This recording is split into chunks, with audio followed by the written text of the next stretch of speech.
Life with Ruzhoff, my lovelies. Welcome once again to our YouTube channel, to our family, all the Ruzhoff family members. We love you so much and appreciate you. And for the new members here, before you even go watching, please subscribe, join the family for empowerment videos, for family-oriented videos, for social work, social empowerment, traveling, and everything mainly all about empowerment. So today's topic is a very interesting topic. Something that I promised I would be talking about, right? I think that time we talked about love and different issues. As like one day I'm going to tell you about my first love. And what am I going to be talking about today? I'm going to be telling you why I never married my first love. First things first, I'll start with how did we meet? Where did we meet? So I met my first love when I was in my second year of university. Up to the time I hadn't like really officially dated. So basically that's why he's really, really my first love. Like the first dude, that's what we'd call him in the day, I ever kissed. Like the first dude that ever made my heart go like, you know, boom, boom, boom, boom. You know what I'm talking about. So, oh my God, this is so fun. So how did we meet? It was one day afternoon. I don't remember the exact day, but I know that it was a weekday. And for all of you who don't know, I did social work and social administration. So the time I met him, that's when I was doing my bachelor's degree in social work and social administration. And like you all know, or like I've said before in one of the videos, if you've never watched it, just check it out, get to know me better. I love reading. Like I read extensively. So even at university, I used to read a lot. So on this one afternoon, I'm in the library. I had gone to borrow a book as regards administrative law. So that afternoon, it was a special afternoon. I think it was a Wednesday, and Wednesdays were the days when this particular library was open for all the law books. So I'm standing there, there's a queue, and I'm just leaning on the wall, waiting for my turn to come, right? And while standing there, I still remember everything graphically. So while I was standing there, I remember I was, looking like this way, waiting for the queue, like bored and thinking, oh my God, now I have to stand here the whole time. This gentleman was also in this library. I don't know what he was looking for on that day, but him being a lawyer, probably he had come to borrow some books, so he had to run some errands. I don't know. So he's standing right opposite me. And in that moment that I get to notice him, he also like looks at me. And in that moment, I'm looking into the most beautiful eyes that I've ever seen. Like, I'm not exaggerating, like the most beautiful eyes that I've ever seen. And I don't remember if I smiled at him, but he smiled at me. Oh my God, I was done. I was smitten, like immediately. If you don't believe in love at first sight, I do. That was like, it felt like I'd been struck by lightning, but in a nice way. You know what I mean? So, so in that moment, I felt things that I'd never felt before.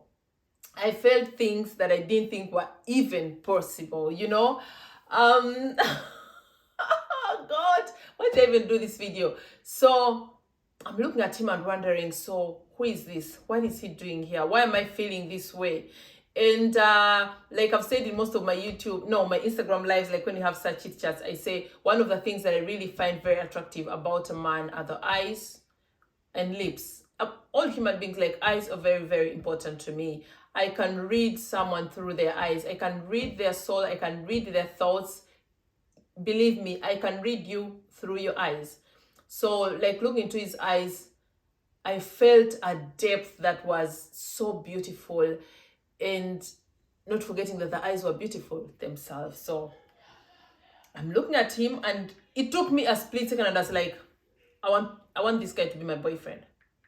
I swear to God, in that moment I was like, I want him to date me. I don't know how I'm going to do it. I don't even know his name, but I want him. Period. And we're talking about someone that had never had a boyfriend before, someone that had never dated before, someone had had no experience whatsoever on how to approach a man. But I think that also comes with my character. I'm a very head-on person. I'm a very straightforward person. And I'm also very confident. So I knew in that moment, he's the one. I want this dude in my life. So I stay in the queue, but the entire time I'm not thinking straight, and every once in a while our eyes like lock, and I just smile and he smiles, and every time he'd smile I'd be like, please don't, because like I felt like my heart was about to burst, like to pop out. That's how intense the feeling was. Oh my god, this is so funny and embarrassing at the same time. Anyhow, so we move closer to the queue, and he starts to talk with someone else. I'm like, please God, don't let him go before I get to say hi or anything. I even don't know where I'm going to find him anyway. So I say hi. I move closer. Like when I'm moving, like I'm like, hi, what's your name? And he tells me his name. I'm not going to say his name here if he gets to see this video, out of respect. So he tells me his name. And the whole time I'm thinking, okay, I want to date him, but how do I date him? Where do I find him? Where is he even coming from? So I leave it at that. I borrow my book. He was still in the library.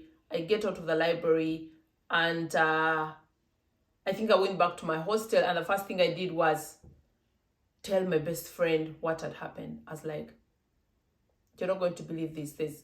There's this guy I just met in the library, and I want him. I want to date him.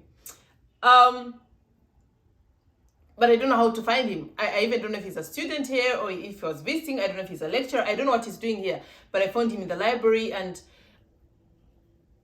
I have to meet him again. Do you understand?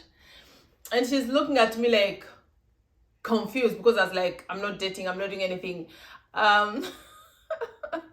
So days go by, and we're thinking, how do we find this guy? I didn't even take a picture of him or anything, but I knew his name.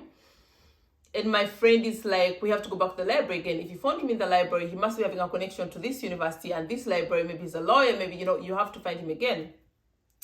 So we go back to the library. But honestly, it was, hoping to find him. But I used to spend a lot of time in the library, like I said. I used to, for those of you who don't know, my first profession that I wished to do was being a doctor, which I changed because I couldn't stand blood. Then I wanted to be a lawyer, which I changed because I wanted to be a lawyer for only good people. So as you can see why I ended up being a social worker. I always want to do something to do with people. I always want to do something that would leave an impact in the world and in people's lives. So that means even when I was doing social work, which also has a lot to do with law, like because I did social work and administration, I also did lots of stuff to do with the law, like I had to learn the law. But I also used to read books about criminal law and all that kind of things because I really, really loved law as a course. So I go back to the library that day, and like fate will have it, he was there. I don't remember the exact situation. Actually, he wasn't in the library. I think we met him like on the steps or something like that, like at the entrance. And this friend of mine is like, and I was shivering. I was like, oh my God, so what do we do? Do I go up to him and talk to him? What do I do exactly? So, oh my God, this is so embarrassing. So I remember we walked towards him. I told my friend, I can't do it alone. You have to come with me. So she comes with me. We move towards him, and I see him looking at me. I think he also liked me already. Like, like he was like, maybe this is some hot chick. I don't know, but he gave me that look, and he didn't walk away. So we moved towards him, and then my friend is like, hi, are you also going to borrow books? He's like, no. I was like, oh, I'm here with my friend. She's going to borrow some books, and there's some research we're doing. I don't know if you're doing law or something like that, because we also need someone to help us with this subject. And he's like, what subject? So we tell him it was a lie. Like I wasn't even researching that particular topic, but it wasn't like a proper lie because it was to do with my course, So it's like, oh, no problem. We can work something out. So he'd like me to help you like discuss or what exactly. So we had to cook something up very quickly. But the entire time, I was not thinking straight. I was just looking at his eyes and thinking, oh my God, I like him. I really, really like him. So I think we didn't even exchange numbers or anything. Still, we just stayed by names. And then I introduced my friend, of course, her name. And we left. And I was like, oh my God, oh my God. I was so excited. Like I was happy the whole day. Like my heart was going boom, boom, boom. Oh my God. It's like I had won the lottery. Like, when you hit the jackpot, that's exactly how I was feeling. So the day comes. And then we prepare ourselves. We're like, okay, we're going to tell him we are discussing this topic. We have to research, and this is how you have to help us.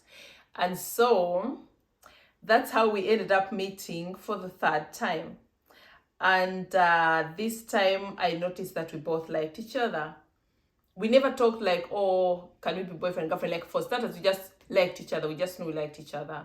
And then besides discussing the topic, we talked about like other things, like the interests. I remember that time there was a soap that I was very, very interested in. I don't know if some of you remember it. It was called Maria de Los Angeles. So I told him about this soap, and it's about love, and he's like, oh my God, I love that soap. I've been watching it myself. And I'm like, no way. He's like, yeah. And I was surprised because I'm like a dude that likes such stuff. So that's how sweet he was. So we start, you know, I wouldn't call it a date, but he invited us. I was like, oh, do you want to come over to my place to watch on? I think it was every Friday. And I was like, of course, I would love that. So I went to him. It used to be at around 8 p.m. So, of course, I went with my girlfriend. Like I told you, I wasn't like into that world. I was very careful. So there's no way I was risking going to his place alone. So my girlfriend was always by my side, always.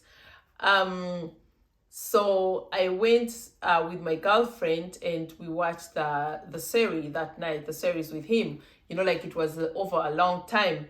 And so somehow that's our relationship started.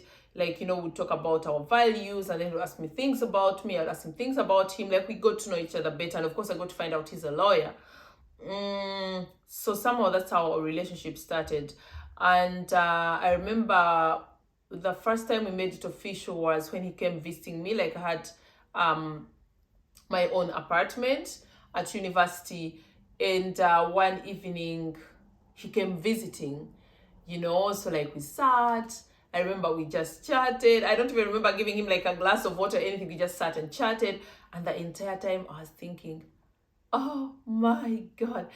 I wish I could show you a picture of him so you understand me. Like, I'm not exaggerating. That guy is hot. You know, like, you know, the kind of guy that you'd beg for yourself if you had an opportunity, like perfect height, perfect body. Oh my God. And his face, like he had a very, very, very, very beautiful face, like the eyes and the lips. Oh my God, he just had to look at me and I'll be pregnant. That's how hot the dude is.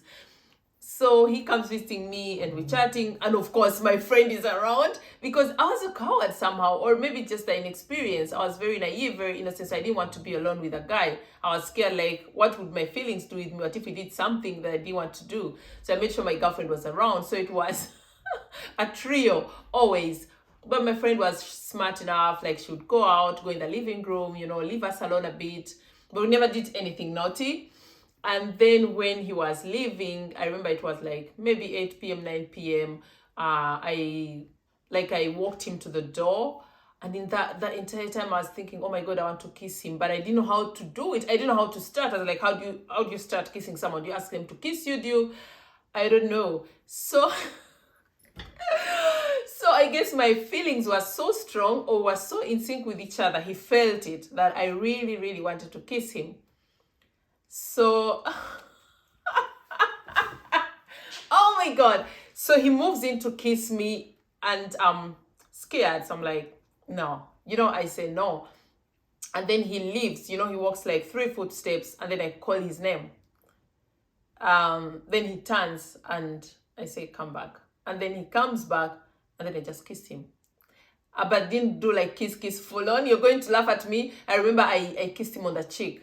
But for me, it felt like so intense, like, oh my God, you know? And my girlfriend was laughing at me the whole night because I was like, oh my God, I can't believe it. Oh my God, we kissed. And she's like, that wasn't even a kiss. It was a peck. I'm like, oh my God, it was a kiss, you know? So that's how everything started, of course.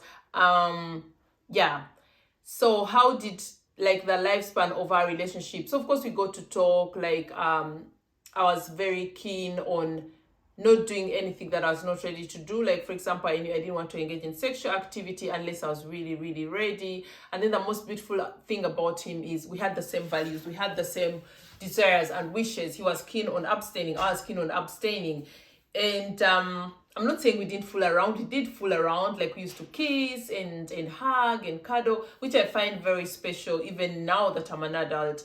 I feel cuddling and hugging and kissing can even be more important than the sex. You know what I mean? So for me, I'm all about feels. I'm someone that is very touchy, you know, lovey-dovey. So it was enough for us. It was special, you know, this being intimate without being sexual. It was something very, very special. So we both agreed, like, we're going to abstain until we get married. Yes, married, because we're 100% sure we're going to get married. Like, he was my first love, I was his first love. We were smitten, we were totally crazy about each other, and our values were in sync with each other. Like, we had the same values, we had the same goals. We already talked about, you know, like how we want our family to be, where do we want to have our family, because we're living in different parts of like, originally we came from different parts of Uganda. So we had really talked about like the details, what values are important to us with our kids. So we knew definitely we would get married. Unfortunately, speaking of living in different parts of the country, so now we're coming to the part why I never married my first love. The sad bit. I grew up, how do I put it? Like, I come from a special family, let me just put it that way. And we grew up knowing we can't marry just anyone, you know? We grew up knowing there are people that our family or our parents would not accept. Or if at all we really, you know, let that happen, these people would never be really part of the family or feel comfortable.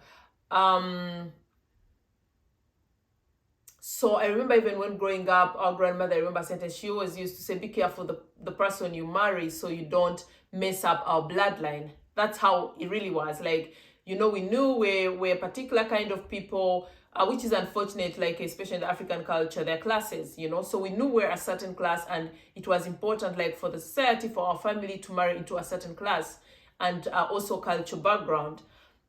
So unfortunately, I had that at the back of my mind. Much as this person was very, very handsome, and I didn't even think that would have ugly babies, because that was also very important to me. My grandmother always said, don't marry ugly people, because you don't know how complicated it is to raise an ugly child. People don't come for me, I'm just saying the words of my grandmother. Not that I find that okay, but that's culturally what they believed, you know. And she'll tell us stories like, when you have an ugly baby, you'll struggle alone, no one will want to help you. But when you have a cute baby, everyone will be like, oh my God, can I hold him, can I hold her? So those things, naively as they are, they stuck to my mind, you know. And this gentleman was coming from a part of Uganda, where do I position that? Something like northern Uganda, like, I think northwest Uganda or something like that. I don't know which part, but I don't want to say the exact name of the place was coming from. So of course, in my mind, I had all these pictures. Every time I thought about us getting married, I was like, oh my God, how in the world am I ever going to tell my parents I'm marrying someone from this part of the country? I'm marrying someone with this cultural background. It was good that he was intelligent and educated. That would have been perfect for my parents, because like I said, we are a very special family. But the culture thing shocked me. And I remember when I would tell my siblings, like, which part of the country he comes from, you know, like, would even jokes, I'll be like, oh my God, so when they come to marry you, like the traditional wedding, they're going to bring brooms and chicken, and like, that's the culture, you know, and millet, and for me that was like, oh no, that's an abomination. That my father would not allow that, especially my father, because my father is a very strict person, very authoritative. So of course we all grew up knowing it, and I was like, oh my God, that the entire family, extended family, is going to be shocked. How could she marry someone like that? So unfortunately, all these things played into my mind. And then the other factor is, like I told you, you know, I don't believe in any religion. I don't belong to any church, but I'm very, very strong believer. Like, I'm very godly, let me put it that way. I believe in God. I believe in doing good. I believe in doing the right things.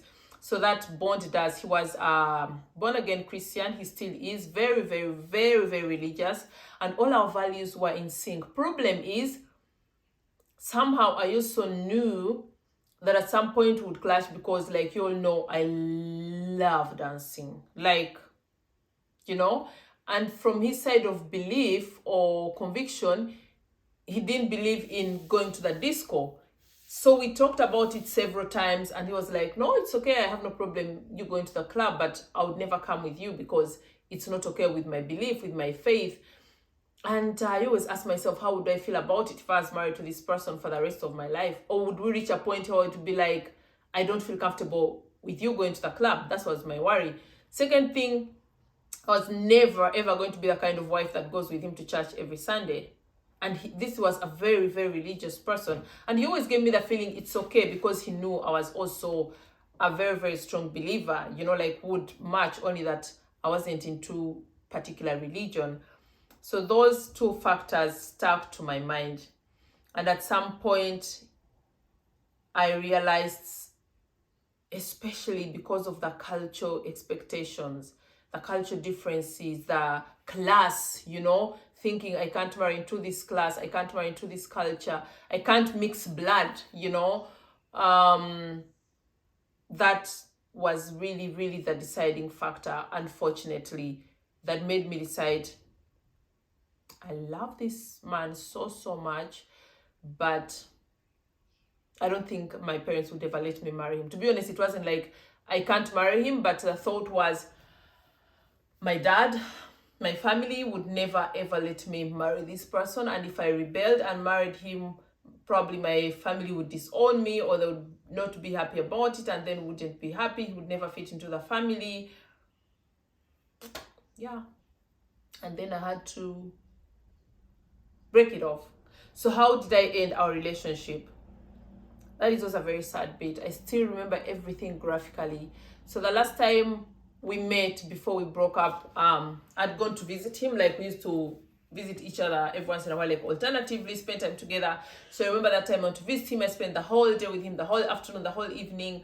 And then at around, I think 9 p.m, you know, I told him I had to go home. And then he walked me, you know, out of the house. And of course, as a couple, it was no much as we're not sexual. It was normal that we hug and kiss. And I remember he hugged me, and after hugging me, he leaned in to kiss me. And in that moment, I smiled and I was like, let's keep the kiss for next time. To be honest, the reason I said let's keep the kiss for next time, deep inside me, I knew, Rosanna, you have to end this. How? I didn't know. So for me, not kissing him was my way of preparing myself, because like I said, we loved each other so much, and I really, really loved him. Somehow I knew if I kiss him, it's going to make it harder for me to end this relationship. I really have to start pulling away. So there's no I was gonna kiss him. I was like, if I kiss him, I'll never end it. You know, it will be torture. So I was like, you can't kiss him. So I'm sorry, I lied by saying let's keep this for next time, because deep inside I was slightly sure we'll probably never meet again as a couple. So he smiled and, you know, he hugged me again, but from his side, I'm 100% sure he didn't see it coming. He didn't see any reason why we would break up. So I think he said something like, you're so cheeky or something like that, and we were okay. And then I said goodbye and left. And then we stayed together for some time, a few months. And then we used to make like phone dates. Like when we don't meet, we just make phone dates. We say we're going to call today because we talk for long. So the day we broke up, we had a phone date. I was supposed to chat and do what we always do. And 1 hour before the phone call, I sent him a message ending the relationship. That's something that, well, now I've learned to live with it, but something that I really, really felt so bad about. Something I find very disrespectful, something I find very cowardly, something I never ever want anyone to do to me. And that is one thing that, if I was to regret anything in my life, maybe something that I would regret. But again, it's the only way I had to, or I could end this relationship. And now let me explain myself, because like I've said, it's wrong. Never end a relationship via SMS.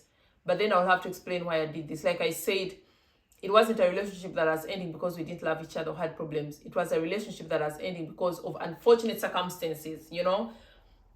And in my heart, I was like, if I meet him, there's no way I was ever going to be able to end a relationship. Like, how do you end a relationship with someone that you love? With someone that is perfect, you know? So I thought so hard. I was like, okay, I can't end that when we are chatting, like on the phone call. That's a no-go.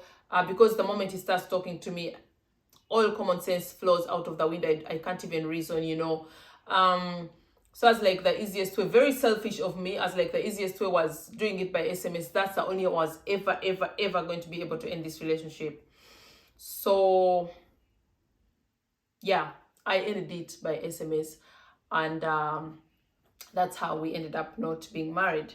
And very important for me also to talk about is, because I've had people ask me those questions, you know, like when you chat with girlfriends or family, we ask ourselves those things. We've had questions of that, like the first love. So people have asked me things like, do you still love him? Do you still miss him? I think that I'm not sure if it's okay to use the word love, because I would say I still like him as a human being a lot, because like I said, he was a perfect person for me. He is a perfect gentleman. And out of respect for the fact that he's now married, I think it would be wrong for me to say that I love him. Not as a man, not as a lover, but as a human being. So I would say I really like him and respect him a lot. Do I still find him attractive? Of course, people don't... Does someone stop being attractive because you're not married to them or you're not dating them? No, of course, he's still very attractive. I mean, otherwise I wouldn't have fallen in love with him. He's still very attractive. But am I attracted to him? No. Like, I respect the fact that we've moved on.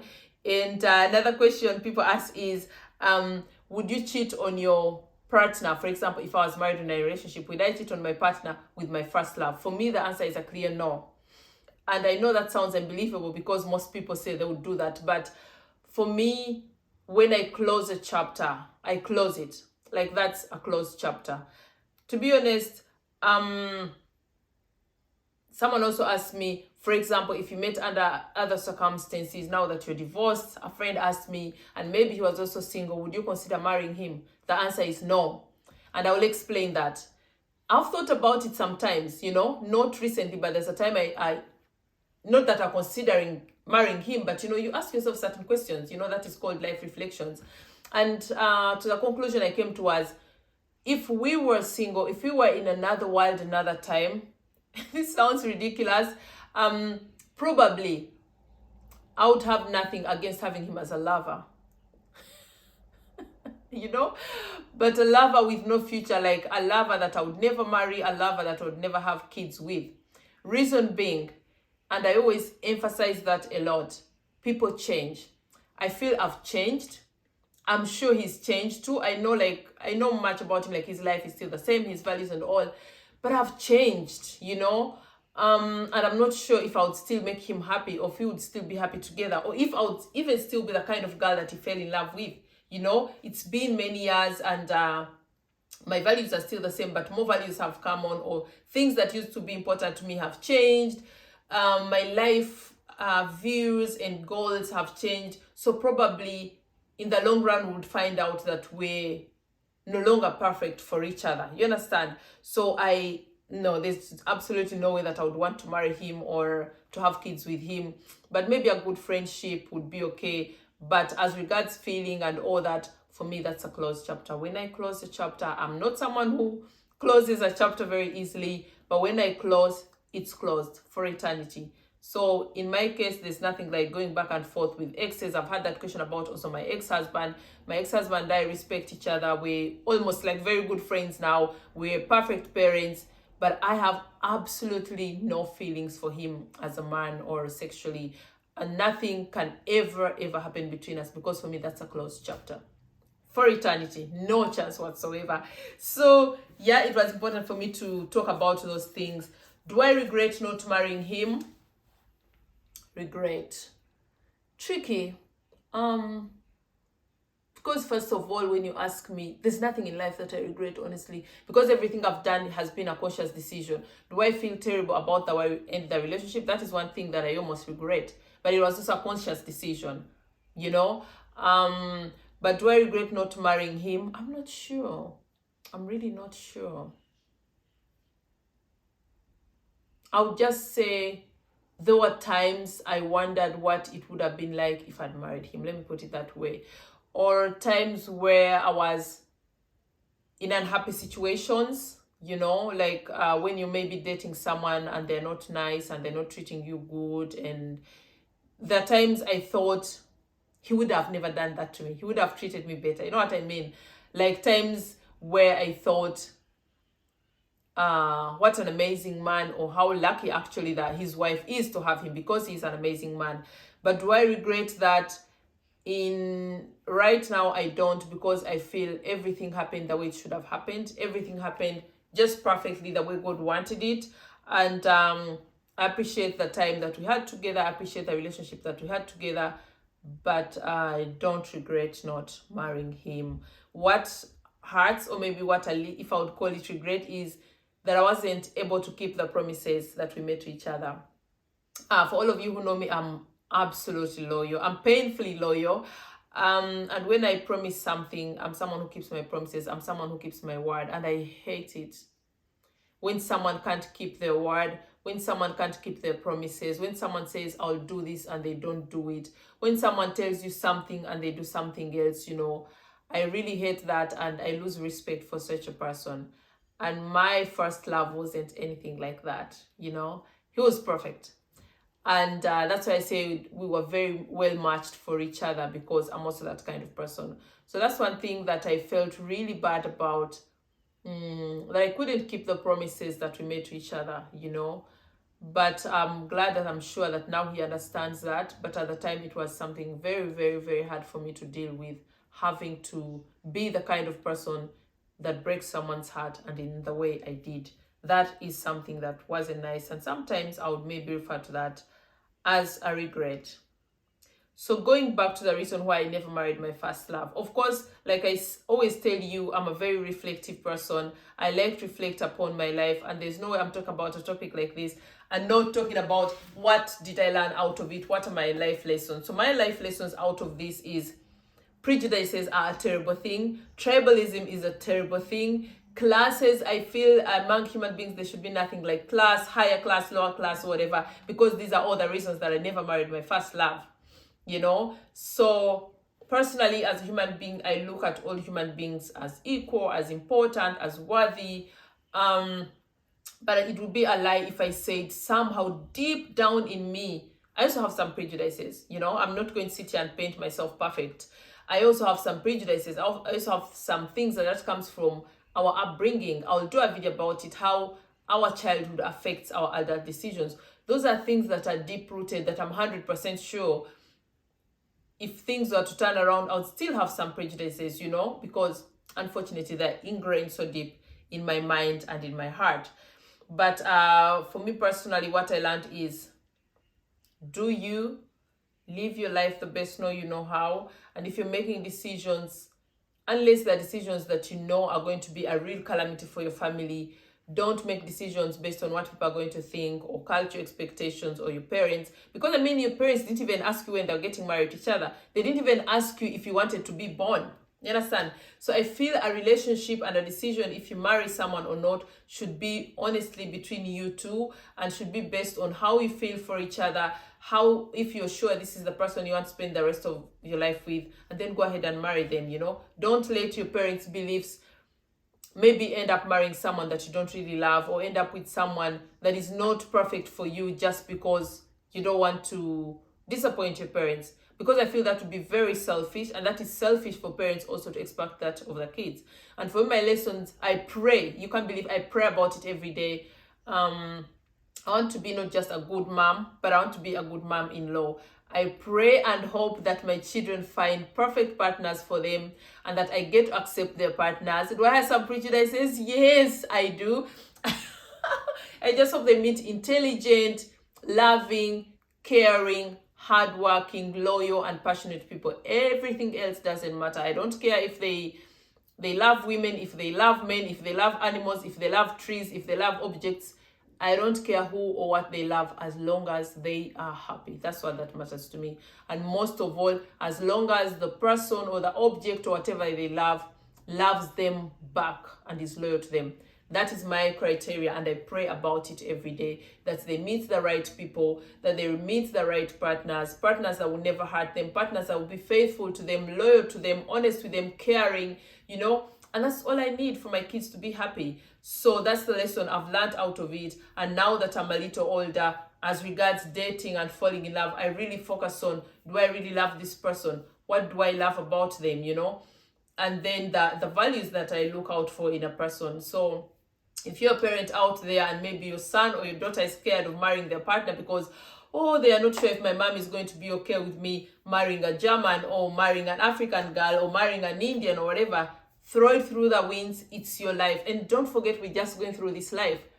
I mean, if you're lucky, you're going to live a maximum of 75 years, 70. So why waste your life worrying about what your parents will think about the person you marry when actually they never asked you when they were getting married to each other, or if they even asked you if you want to be part of that family, you know? So do you, be happy, live your life, and don't let anything determine who you spend the rest of your life with, because at the end of the day, it's you that has to be with that person, not your parents. If you marry the wrong partner, it's you that is going to suffer, not your parents, not the culture, not the society, not the family. So yeah, that's what I would say to this topic. And like I explained, maybe to put it again briefly, the only reason I never married my first love was because of cultural differences, expectations, family beliefs, and prejudices, basically. Yeah. So yeah, so today we've really put it out there because I got questions to it. Let me know in the comment section, because this is something very interesting. I've had that a lot also among, you know, like friends and acquaintances. Most people don't end up marrying their first love. And now that I'm older, for me, I've come to realize maybe we're never meant to marry our first love. I believe we have 3 types of loves. We have the first love. We have the second love that is always also deep, but leads us to our greatest and last love. You know, I believe we have 3 types of love. So we have the first love, then we have the second love, this someone you meet, you love them, you think everything is perfect, but it's not the ultimate love. And then we meet the third person that you love so much, so much, you can't imagine a life without them. And if you're lucky and you get to marry that person, that's the person you get to spend the rest of your life with. That's what I think. So let me know in the comment section what you think. Did you marry your first love or not? If you married your first love, I would like to know, are you still together?